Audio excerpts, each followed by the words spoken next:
Welcome alpha. கர்த்தராகிய இயேசு கிறிஸ்துவின் நாமத்தினாலே உங்களை வாழ்த்துகிறேன். இப்பொழுதும் ஞானத்தை குறித்து நம்ம பார்த்து கொண்டு வருகிறோம். இதில் எப்படி போட்டிருக்குதுன்னா, ஞானம் நான் விவேகத்தோடு வாசம் பண்ணி நல்லயுக்தியான அறிவை கண்டடைகிறேன். நான் ஒரு மனுஷன்கிட்ட வாசம் பண்ணும்போது விவேகத்தோடு வாசம் பண்ணி நல்ல யுக்தியான அறிவையும் கண்டடைகிறேன். தீமை வெறுப்பதே கர்த்தருக்கு பயப்படும் பயம். ஃபஸ்ட்டு கர்த்தருக்கு பயப்படுதலே ஞானத்தின் ஆரம்பம் போட்டிருக்கோம். அதுக்கு முக்கியத்துவம் கொடுக்கணும்னா ஃபஸ்ட்டு தீமையை வெறுக்கணும். தீமை வெறுப்பதே கர்த்தருக்கு பயப்படும் பயம்.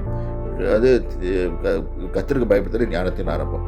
பெருமையும் அகந்தையும் தீய வழியும் பொருட்டையும் நான் வெறுக்கிறேன். இது நல்லா எண்ணி வச்சுக்கோங்க.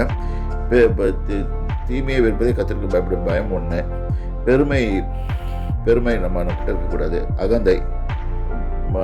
அகந்தைன்னா உங்களுக்கு எல்லாருக்கும் தெரியும். தீய வழி, பொருட்டு, அப்படியே மேனிப்புலேஷன்ஸ், பொருட்டு வாயையும் நான் வெறுக்கிறேன். ஆலோசனையும் மெய் ஞானமும் என்னுடையவைகள். நானே புத்தி, வல்லமை என்னுடையது. ஞானத்தோடு சண்டை போடுகிறவன் ஜெயிப்பான். ஞானம் இல்லாமல் சண்டை போடுகிறவன் தோற்று போடுவான். அதான் இது போட்டிருக்கு. என்னாலே ராஜாக்கள் அரசாளுகிறார்கள், பிரபுக்கள் நீதி செலுத்துகிறார்கள்.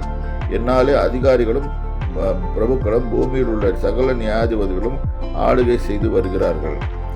என்னை சிநேகிக்கிறவர்களை நான் சிநேகிக்கிறேன். அதிகாலையில் என்னை தேடுகிறவர்கள் டைமிங் கூட கொடுக்குறாங்க.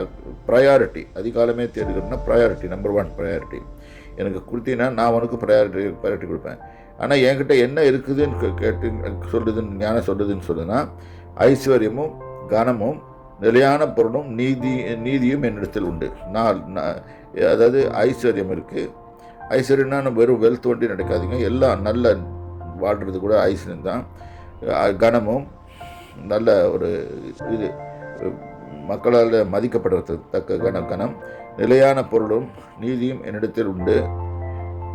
பொன்னையும் தங்கத்தை பார்க்கிலும் என் பலன் நல்லது, சுத்த வெள்ளியை பார்க்கிலும் என் வருமானம் நல்லது. இங்கே பார்த்தீங்கன்னா இன்கம்னே போட்டிருக்கு. வருமானம்னா இன்கமே நல்லது. என்னை சிநேகிக்கிறவர்கள் மெய்ப்பொருளை சுதந்திரித்து கொள்ளும்படிக்கும் அவருடைய களஞ்சியங்களை நான் நிரப்பும்படிக்கும். இப்போ நம்ம ட்ரெஷரிஸை ஃபுல்ஃபால் பண்ணுறது எதுன்னா, அவரை நேசிக்கிறவர்கள் மெய்ப்பொருளை சுதந்திரிக்கும். நம்ம மெய்ப்பொருளை சுதந்திரிக்கும் போது அவர்களுடைய களஞ்சியங்களெல்லாம் நான் நிரப்ப முடியும். ஞானத்தால் தான் நிரப்ப முடியும் நம்ம களஞ்சியங்களை. Treasuries should be full. இதை யோசித்து பாருங்கள். நீங்களும் உங்கள் வாழ்க்கையில் அப்ளை பண்ணுங்கள். ஞானத்தை தேடுங்க. கர்த்தர் உங்களை ஆசீர்வதிப்பார். கர்த்தருடைய நாமத்துக்கு சொல்லுங்கள்.